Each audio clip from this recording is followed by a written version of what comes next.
Empezamos. Voy a compartir.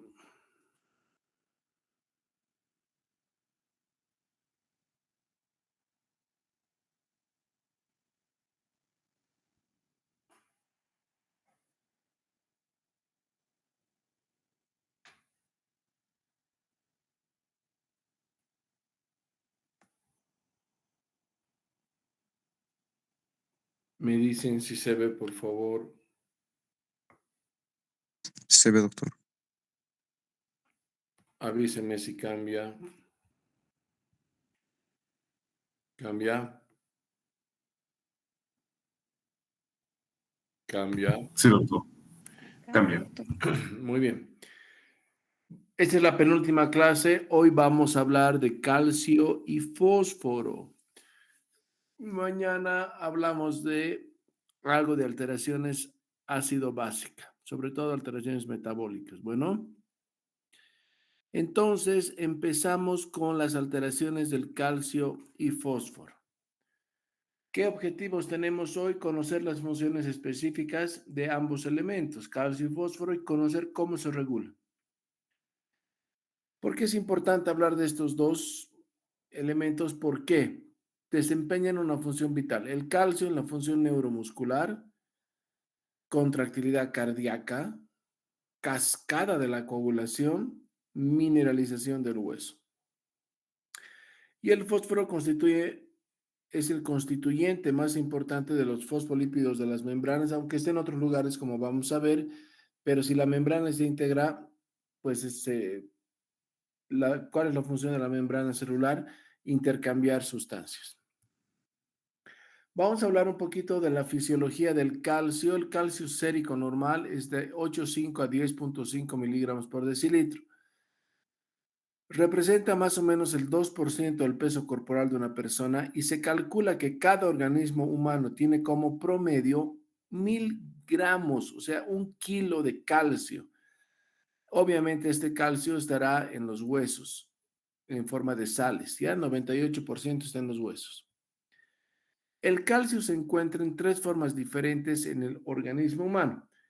En la forma iónica o libre, que corresponde al 50% del calcio y es la única forma que tiene acción biológica.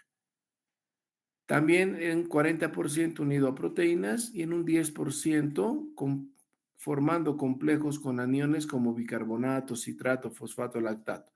Sería bicarbonato de calcio, citrato de calcio, fosfato de calcio, lactato de calcio, etc. ¿Ya? Estas son las fuentes dietéticas del calcio. Fíjense que la mayoría viene de la ingesta de leche y derivados lácteos. Por eso dicen que los niños deben tomar mucha leche para que cuando sean adultos no tengan riesgo de fracturas. Las frutas, hortalizas y cereales proporcionan el resto del calcio en menos cantidad y mucho menos la carne y el pescado en menos cantidad. Sobre todo entonces leche y derivados lácteos. Una dieta normal de un adulto, más o menos por día, es de 1,000 miligramos, o sea, 1 gramo de calcio. De este gramo de calcio se absorbe el 30%, gracias a la acción de la vitamina D activa o vitamina D3, también conocida como 1,25 dihidroxicolecalciferol o calcitriol, ¿ya? Entonces, en la imagen, ustedes ven el receptor de vitamina D que abre los canales de calcio en el enterocito, ingresan las moléculas de calcio y gracias a la calvinidina y otras cosas, el calcio va a pasar al torrente sanguíneo. El calcio principalmente se elimina por riñón gracias a 3 situaciones. Uno, la filtración glomerular. Otro, la reabsorción en el túbulo proximal de calcio en la nefrona. Y otro, la reabsorción en túbulo distal mediada por PTH. Es decir, el calcio se elimina, se reabsorberá en diferentes segmentos y luego lo que no se reabsorbe se elimina por la orina, que es la principal fuente de eliminación. Vamos a hablar un poquito del fósforo. El fósforo más o menos en el organismo tiene una cantidad de 700 gramos. De estos 700 gramos, el 85% se encuentra en el tejido óseo, principalmente en forma de cristales de hidroxiapatita. El 15% restante se distribuye en el líquido extracelular y en los tejidos blandos, formando parte de macromoléculas en las membranas celulares como fosfolípidos y fosfoproteínas. Fíjense que el fósforo plasmático, o también llamado fosfato, varía entre 0,9 a 1,44 milimoles, lo que es igual a 2,8 a 4,5 miligramos por decilitro.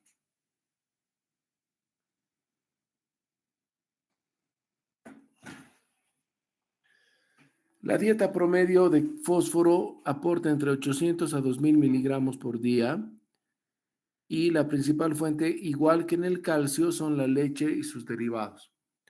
Aproximadamente el 65% será absorbido en el intestino gracias a la acción de la vitamina D, calcitriol.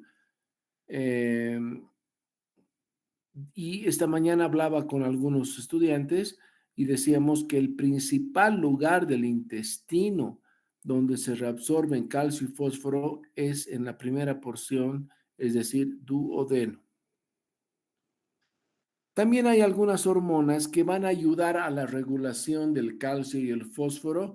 Estas hormonas se llaman calciotropas y son la paratormona o PTH, que está secretada por las glándulas paratiroides, el calcitriol o vitamina D activa que se forma en el riñón y la calcitonina que se sintetiza y excreta en las células intersticiales de la tiroides, también llamadas células C. Más o menos para la regulación del calcio y el fósforo, entonces, participan la glándula tiroides, el riñón, el intestino, se absorbe calcio al torrente sanguíneo y el calcio irá a parar a los huesos. La PTH es un polipéptido que tiene una misión, la PTH. La misión de la PTH es mantener un calcio plasmático en valores normales. Eso acuérdense, por favor. Seguramente también hablarán algo de PTH en endocrinología, pero creo que es vital que se entienda acá. La PTH obviamente se sintetiza y se almacena y se libera de las glándulas paratiroides, que son 4 del tamaño de un granito de arroz, cada una, que están en la cara posterior de los lóbulos tiroideos derecho e izquierdo.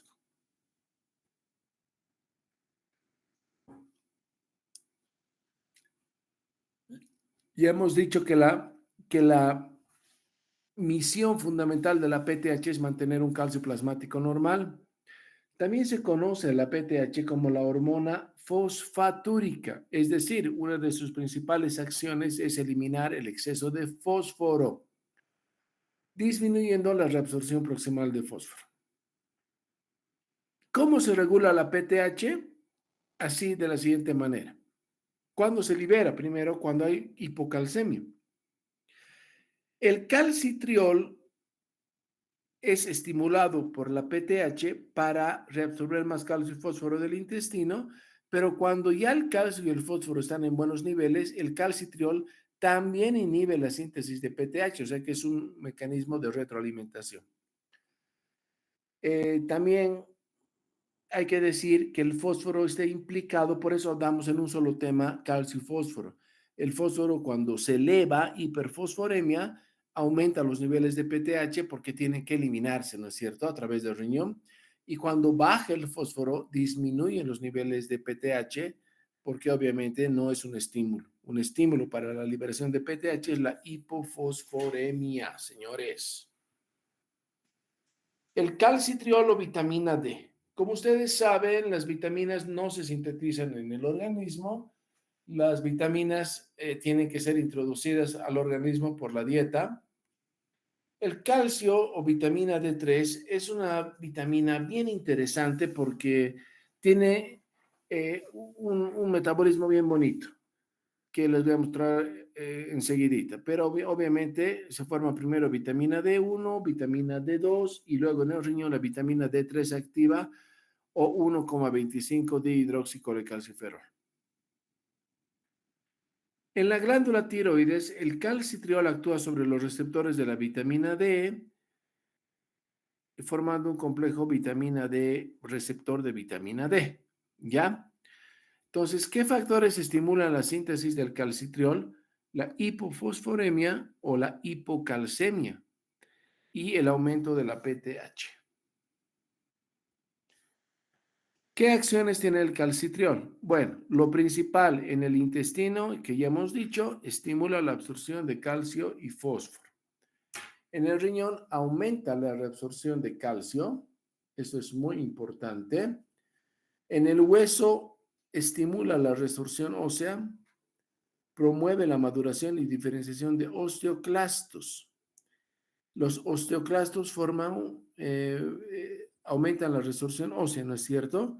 Eso para que no se olviden, los osteoblastos estimulan la síntesis de hueso y los osteoclastos la resorción. La paratiroides tiene un efecto inhibidor. En la paratiroides el calcitriol tiene un efecto inhibidor sobre la PTH. También juega un rol importante en todo esto la calcitonina. La calcitonina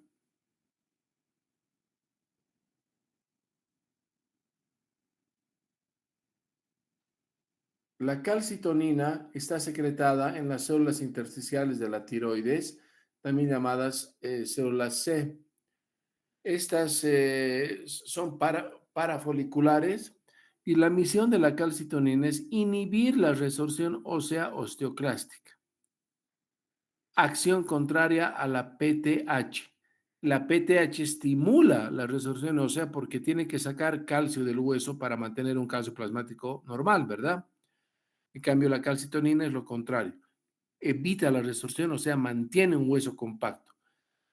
¿Cuándo se libera calcitonina? Cuando hay disminución del calcio sérico, cuando esto es muy, muy alto, o cuando hay disminución de la reabsorción tubular de calcio. Desde hace unos años se habla también de este factor de crecimiento fibroblástico, el FGF23.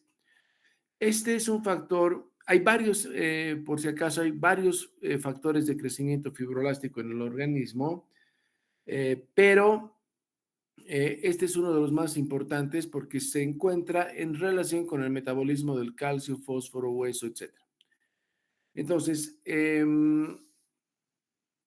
se considera a este factor FGF23 una hormona fosfatúrica junto con la PTH, al reducir la reabsorción tubular de fósforo, por lo tanto aumentar su eliminación, pero es contrarreguladora la vitamina D porque va a reducir los valores de calcitriol al disminuir su producción y aumentar su catabolismo. Para que el FGF23 actúe necesita el cofactor cloto que está en las membranas de los túbulos renales, que es un compuesto ligando, es decir, el cloto hace que el FGF23 se una al receptor de FGF en los túbulos. Fíjense esta diapositiva que es bien interesante, ya la hice hace algunos años, pero básicamente quiere decir el metabolismo de la vitamina D. El sol, nuestro astro rey sol, actúa sobre la piel. Por eso, pacientes que tienen déficit de vitamina D son pacientes que no tienen salida al sol, ¿no es cierto? Y eso es bien importante. El sol en la piel forma la vitamina D1. La vitamina D1 en el hígado formará la vitamina D2. La vitamina D2 en el riñón formará la vitamina D3 activa o calcitriol o 1,25 dihidroxicolecalciferol.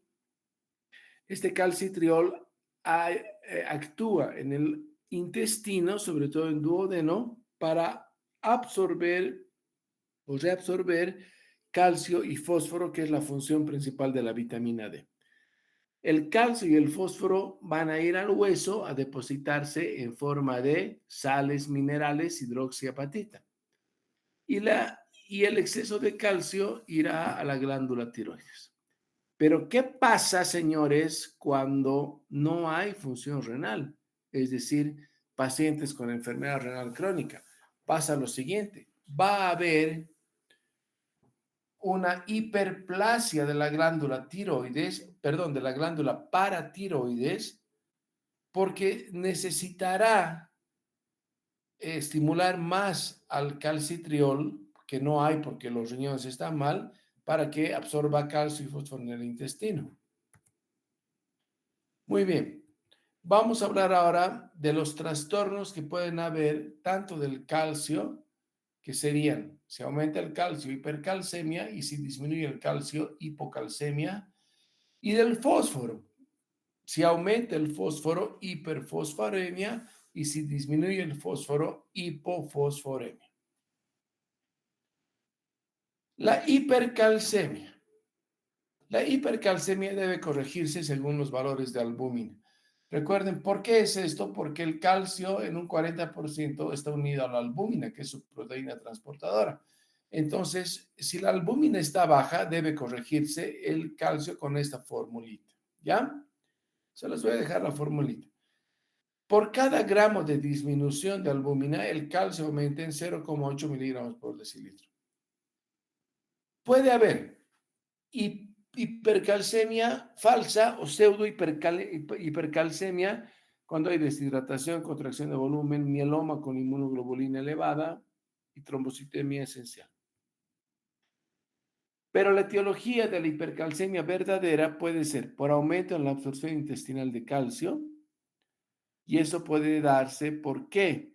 Porque recuerden ustedes que la vitamina D no se, no se la tocaba principalmente, no se la tomaba en cuenta hasta antes de la pandemia. Pero con todos los estudios que se hicieron durante la pandemia del COVID-19, el año 2019, 2021 y algo del 22, entonces se sabe que cuando tú das vitamina D, que esa era la recomendación en el COVID, ¿no? Y desde entonces muchísima gente toma vitamina D todos los días. Entonces, cuando se toma de más, por supuesto que va a absorber mucho calcio y es una causa de hipercalcemia.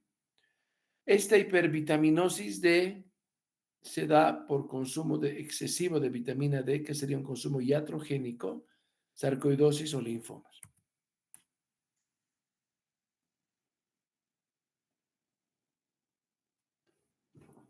¿Qué clínica tiene un paciente con hipercalcemia? Quiero hacer notar que un paciente con hipercalcemia es un paciente delicado, es un paciente grave, porque es un paciente que con 14 o 15 miligramos de calcio puede fallecer. Entonces, esto sería una emergencia. La primera clínica que tiene un paciente con hipercalcemia es lo que hemos llamado, cuando hablábamos de diabetes insípida, la diabetes insípida nefrogénica, que puede ser eh, ocasionada por un calcio elevado o un potasio bajo. Acuérdense de eso. Hipercalcemia, hipocalemia. Entonces, obviamente, un paciente con hipercalcemia va a tener poliuria. No se olviden de eso, porque va a tener una diabetes insípida nefrogénica. Cuando el calcio está muy elevado, puede comprometer a la conciencia y puede producir injuria renal aguda. Otros síntomas: anorexia, estreñimiento, úlcera péptida, pancreatitis aguda cuando es muy alta porque produce calcificaciones en el conducto de Wilson, y nefrolitiasis o nefrocalcinosis. Nefrolitiasis se refiere a la formación de cálculos renales en la vía urinaria, y nefrocalcinosis se refiere a esto: acúmulo de calcio en el intersticio de los riñones, o sea, en la médula. Fíjense qué interesante acá, todo esto son depósitos de calcio, y las médulas que normalmente deberían verse negras se ven blancas. Y en una radiografía de abdomen, fíjense qué bonitos se ven los riñones, académicamente muy bonitos, pero no es bueno para el paciente, ¿no? Sin embargo, a pesar de lo grave que parece la imagen, estos pacientes en general no tienen insuficiencia renal. Cuando un paciente tiene calcio elevado, ¿qué tratamiento tenemos que hacer? Y es lo siguiente. Podemos aumentar la excreción renal de calcio, podemos disminuir la salida de calcio del hueso, que es lo que hace la PTH, o podemos disminuir la absorción intestinal. Para aumentar la excreción renal de calcio, eh, hay que expandir el volumen. Acuérdense que hemos dicho que un paciente deshidratado puede tener hipercalcemia, entonces se da suerito. Se da furosemida. La furosemida puede eliminar exceso de calcio y si es un caso de urgencia y el paciente está con compromiso vital o con compromiso de la conciencia, con arritmias, hay que hacer hemodiálisis, ¿ya? También podemos intentar que disminuya la salida de calcio del hueso. Si disminuye la salida del calcio del hueso, entonces va a haber menos calcio plasmático, ¿no ve? Para esto se pueden utilizar la calcitonina, que justamente esa es la función, inhibir la resorción ósea, o utilizar unos medicamentos que se llaman bifosfonatos. Los bifosfonatos inhiben la resorción osteoclástica, es decir, disminuyen la salida de calcio del hueso. Algunos, de forma popular, conocen a los bifosfonatos como fijadores de calcio en el hueso. Estos bifosfonatos pueden ser el alendronato, el ibandronato y otros, solendronato, etc. Ahora vamos a hablar de la hipocalcemia. Se define hipocalcemia cuando el calcio sérico es menor a 8,5 miligramos por decilitro o el calcio iónico, que es el 50% del total del calcio, baja de 1,15. Aquí también hay que acordarse de esto. Por cada gramo de descenso de la albúmina, el calcio disminuye en 0,8 miligramos por decilitro. Entonces, cuando nosotros tengamos un paciente con hipoalbuminemia, debemos corregir el calcio para tener un calcio más verídico. ¿Qué causas pueden llevar a la hipocalcemia? Primero, la precipitación, ligamiento, quelación intravascular, hiperfosforemia, pancreatitis aguda, síndrome del hueso hambriento.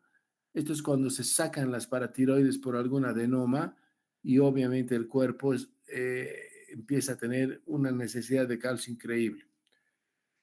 Metástasis por cualquier tumor en cualquier tejido y la utilización de quelantes de calcio como EDTA, citrato, lactato, etc.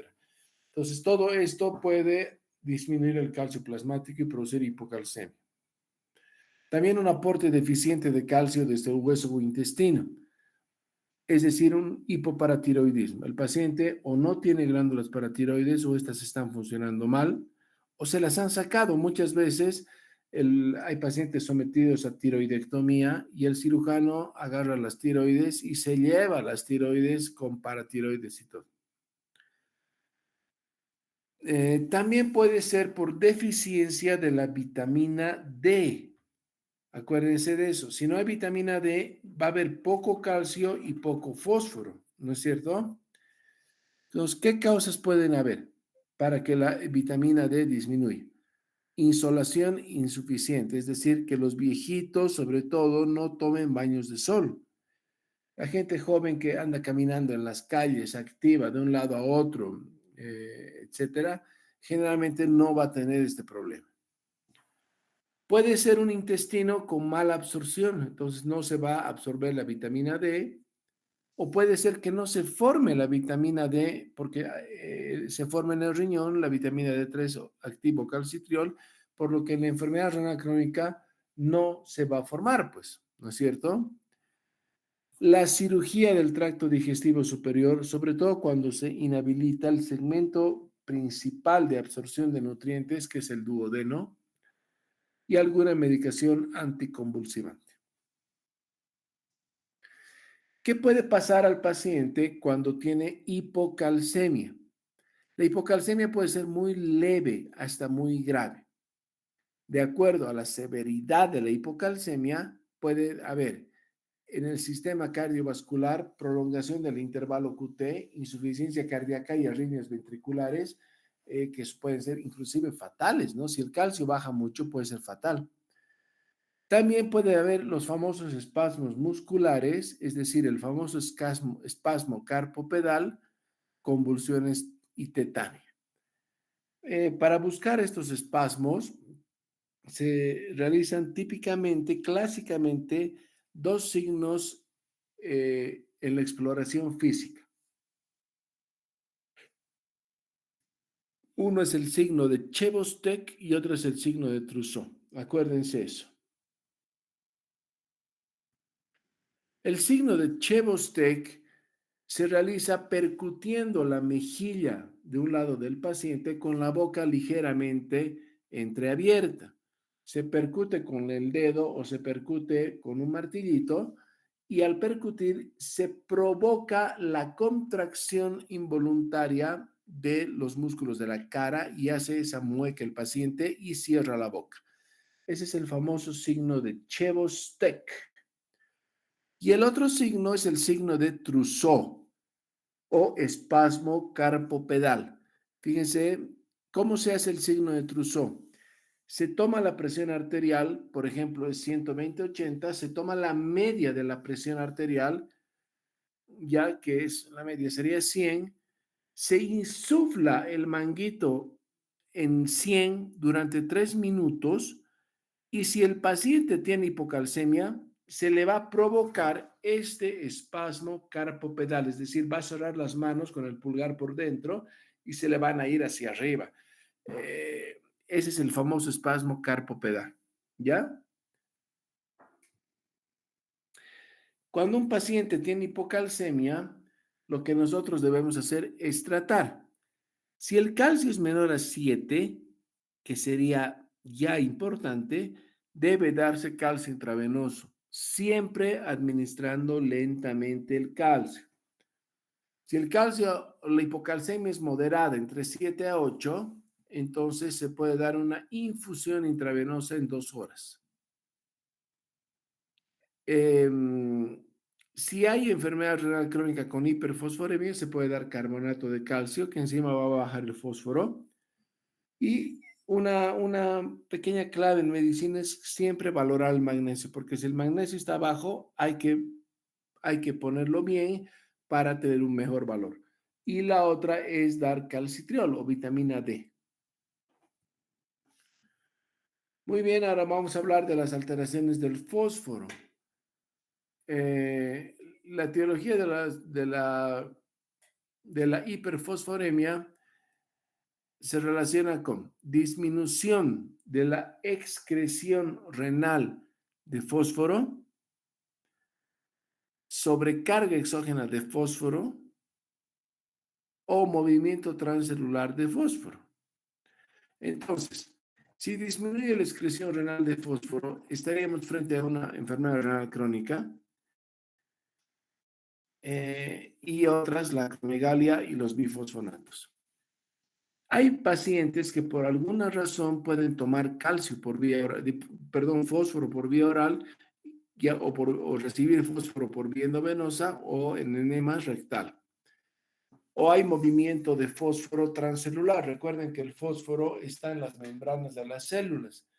Entonces, si hay un síndrome de lisis celular, una rhabdomiolisis, una acidosis láctica o cetoacidosis diabética y espasmos, estados hipercatabólicos. ¿Cuál es el problema de la hiperfosforemia? Son las calcificaciones, como ven acá, en las arterias principales. Para hablar de calcificaciones, se multiplica la concentración de sodio y de fósforo y si es mayor a 50 se dice que el producto calcio-fósforo está elevado y eso es malo. Tratamiento de la hiperfosforemia. Si la función renal es normal, solo forzar la diuresis. Pero si la hiperfosforemia es crónica, por enfermedad renal crónica, se debe dar sevelamer. El sebelamer es un quelante de fósforo, es decir, que una vez que uno coma, se toma su sebelamer y al ser quelante, va a ir a unirse con el fósforo y se va a eliminar en forma de una sal de fósforo. Hipofosforemia. Ya para terminar la clase del día de hoy, vamos a hablar dos cositas de la hipofosforemia. Primero, decir que es rara, pero cuando aparece puede ser grave.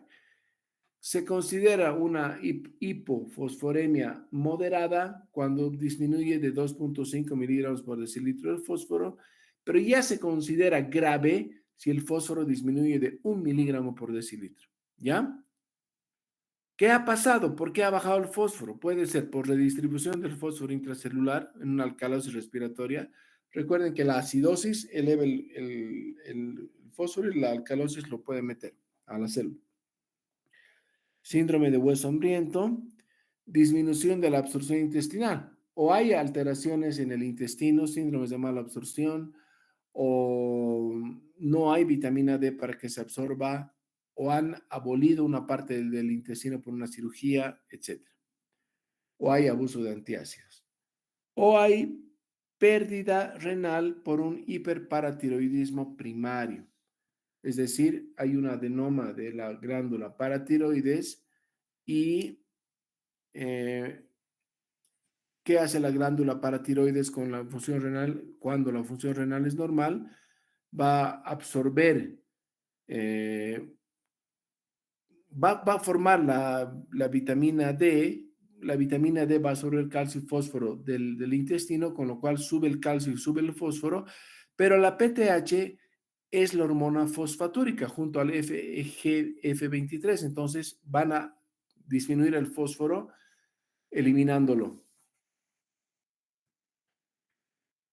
La hipofosforemia no tiene mucha clínica, pero podría agravar una insuficiencia cardíaca, producir un fracaso respiratorio y producir anemia hemolítica, ¿ya?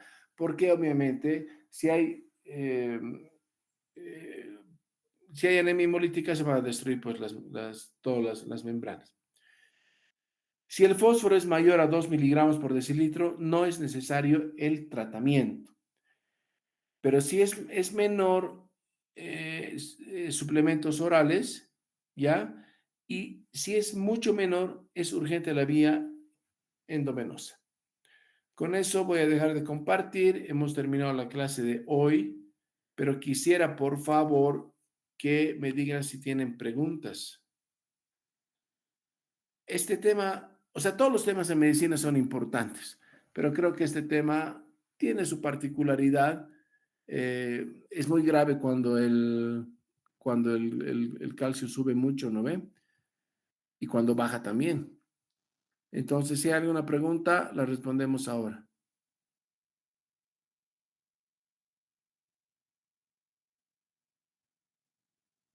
¿Hay alguna pregunta, algún comentario, sugerencia, aporte? ¿Comentario?